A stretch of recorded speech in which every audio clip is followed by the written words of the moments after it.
Πανωσιολογιότατε πατέρα Ιωάννα, εκπρόσωπε του Μητροπολίτη μας, κύριε Δήμαρχε, κύριε Αρχηγέ της Αντιπολίτευσης του Δήμου, κύριοι καθηγητές, κύριοι πρώην έπαρχοι, δήμαρχοι και πάνω απ' όλα αγαπητές φίλες και φίλοι. Βρισκόμαστε σε αυτή την αίθουσα όπως πριν από 20 χρόνια στις 15 Αυγούστου για να γιορτάσουμε σήμερα αυτά τα χρόνια δημιουργικής δουλειάς που έγινε από τη βιβλιοθήκη μέσω της λέσχης ανάγνωσης βιβλίου και της παιδικής λέσχης ανάγνωσης βιβλίου. Θα πω στο τέλος, κλείνοντας αυτά που έχω να πω, αποφασίσαμε σε αυτή την εκδήλωση να μην μείνουμε στα επαιτειακά και στο τι κάναμε απολογιστικά και τι ωραία πράγματα κτλ. Αλλά να ξανάρθουμε και να συζητήσουμε ένα θέμα που έχει άμεση σχέση με την Άξο και το οποίο πριν από 16 χρόνια το ξαναεισηγηθήκαμε εδώ. Να μιλήσουμε για τον οικουμενικό Σεφέρη, τον ποιητή μας, τον νομπελίστα και τη σχέση του με την Άξο όπως το παρουσιάσαμε τότε και με τις έρευνες που γίνανε μετά. Θα ήθελα πριν παρουσιάσω το πρόγραμμα και οτιδήποτε να καλέσω πρώτα απ' όλα τον πρόεδρο του Συλλόγου Φιλοετών Άξου, τον Βασίλη Βασιλάκη, να κάνει ένα χαιρετισμό.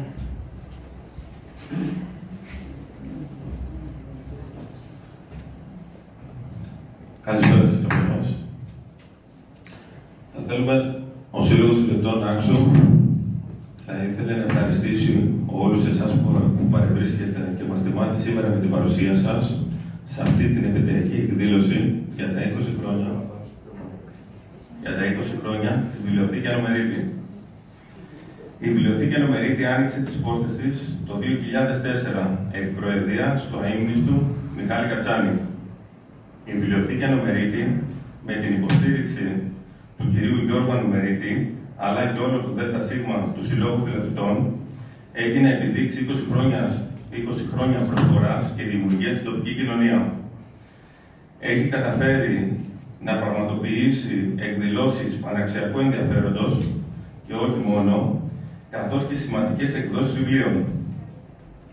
Ο Σύλλογος Φιλοετών Άξου οφείλει πολλά στον Γιώργο Ανομερίτη, που είναι ο εμπνευστής της βιβλιοθήκης υπό τη σκέπη του Συλλόγου Φιλοετών,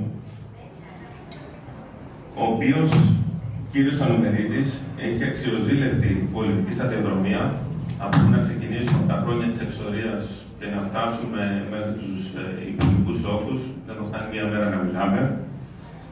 Είναι ένας άνθρωπος, ένας φιλοτύπης,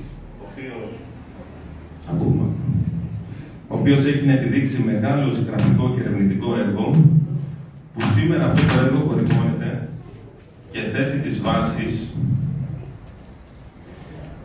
ύστερα από δικιά του προσωπική και πολύχρονη έρευνα, στο γεγονός της αξιότικης καταγωγής του Γιώργου Σεφέρη και δι' από το Φιλότη. Γεγονός σημαντικό για την Άξο, που σήμερα παρόντων των τοπικών αρχών θα πρέπει να αναδειχθεί προσθέτοντας στην πολιτιστική κληρονομιά του τόπου μας.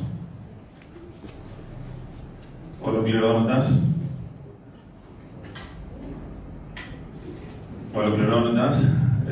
θα ήθελα να ευχαριστήσουμε τον κύριο Ανομερίτη εκ μέρους του ΔΣ για αυτή την πολύχρονη προσφορά του στο Σύλλογο Φιλοετών. Θα θέλαμε να του δώσουμε μία αναμνηστική πλακέτα εκ μέρους όλου του ΔΣ και θέλω να τον καλέσω ώστε να του παραδώσω την αναμνηστική πλακέτα.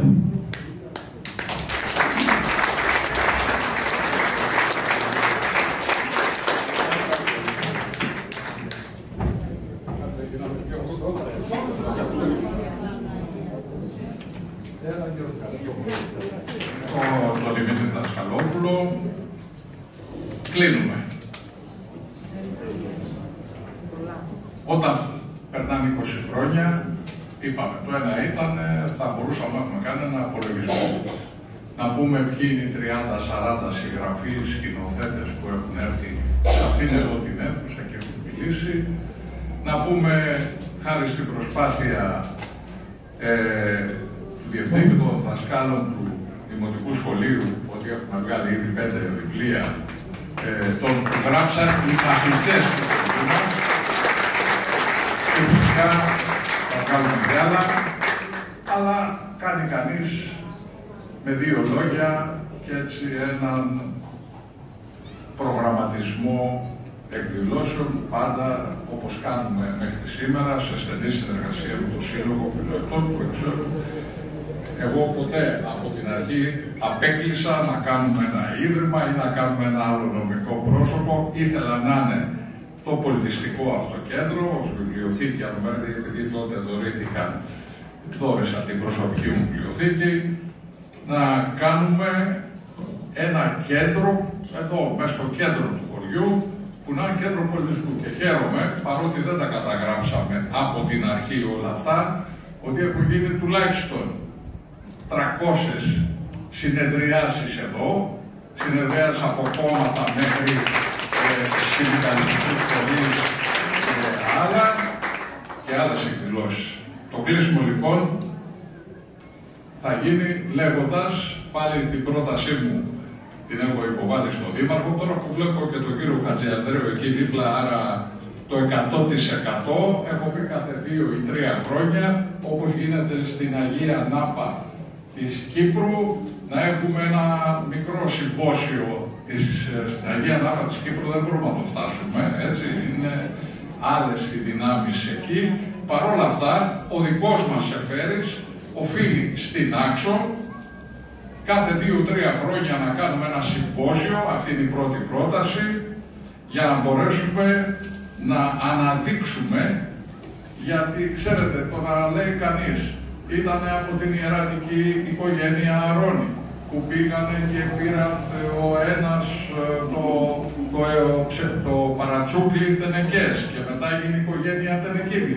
Ξέρετε αυτά, μαζί με όλα τα άλλα, παρουσιολογιότατε, εμείς θυμόσαστε εδώ πριν μερικούς μήνες, παρουσιάσαμε σε αυτή την αίθουσα τη σχολή Αρώνη και τον Νικόλαο Αρώνη. Δεν μπορεί οι ιστορικοί της Μικράς Ασίας να αποκαλούν τον Νικόλαο Αρώνη, που γεννήθηκε εδώ στο Φιλότη το 1823, μέγα διδάσκαλο του γένους μαζί με τον Κοραή, τον Καΐρη και άλλους, και εμείς να μην έχουμε κάνει κάτι για μια τέτοια μεγάλη προσωπικότητα. Το συνδέω αυτό γιατί στη σχολή Αρώνη, και αυτό δεν είναι τυχαίο, σπούδασε ο Γιώργος Σεφέρης και τα 14, και όλα τα χρόνια, έφυγε 14 χρονών, όχι και τα 14, τα χρόνια του Δημοτικού και του Σχολαργίου που λέγαμε τότε.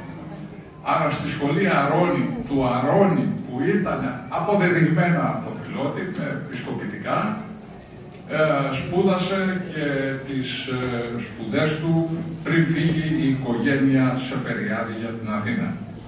Το πρώτο είναι αυτό. Το δεύτερο είναι ότι πράγματι μετά από όλο αυτό το κύκλο των ταινιών, των προβολών, του παιδικού κινηματογράφου, των βιβλίων, των εκδόσεων και οτιδήποτε άλλο, νομίζω ότι το καλύτερο που έχουμε να κάνουμε είναι να συνεχίσουμε με την παιδική λέσχη ανάγνωση βιβλίου, γιατί τα παιδιά είναι αυτά που μας ενδιαφέρουν και πρέπει το εξωσχολικό βιβλίο δεν είναι πάρεργο, είναι ανάγκη για τα παιδιά, πέρα από τη μάθηση που μπορούν να έχουν μέσα στο σχολείο.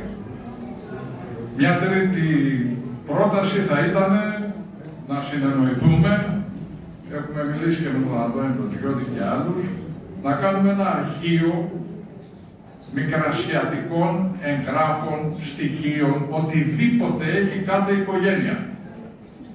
Οτιδήποτε έχει. Ξέρω εγώ, ο παππούς μου πήγε το 1890 στα Βρουλά. Δούλεψε εκεί. Ό,τι έκανε το κοπόδεμά του πήγε στο Ψηρή, έμεινε στο Ψηρή, όπως πηγαίνανε οι περισσότεροι. Υπάρχουν αρχεία. Και Και νομίζω ότι κάθε οικογένεια δεν θα τα δώσει στο σύλλογο, θα τα δώσει για να ψηφιοποιηθούν και θα τους επιστραφούν αυτούσια. Είτε είναι φωτογραφίες, είτε συμβόλαια, είτε οτιδήποτε. Αυτά πρέπει να τα μαζέψουμε. Και να τα μαζέψουμε εμείς για τους μικρασιάτες ναξιώτες που πήγανε στη Μικρά Ασία, και τους μικρασιάτες ναξιώτες που εμείς όλοι είμαστε απόνοι. Το τέταρτο είναι, έχουμε συνοηθεί να αξιοποιήσουμε τα 140 τετραγωνικά του υπογείου. Οφείλουμε να το κάνουμε, έχουμε πει πως θα βοηθήσουμε, διότι έχουμε άλλο έναν όροφο στην ουσία, γιατί από πίσω είναι στην ουσία υπέργειο και πρέπει να το κάνουμε. Και τέλος, μια και είμαστε σε περιόδους κλιματικής αλλαγής, από αύριο να συνοηθούμε να πάρουμε άλλα 3-4 κλιματιστικά για να γίνει βιώσιμη και η αίθουσα αυτή. Σας ευχαριστώ πάρα πολύ.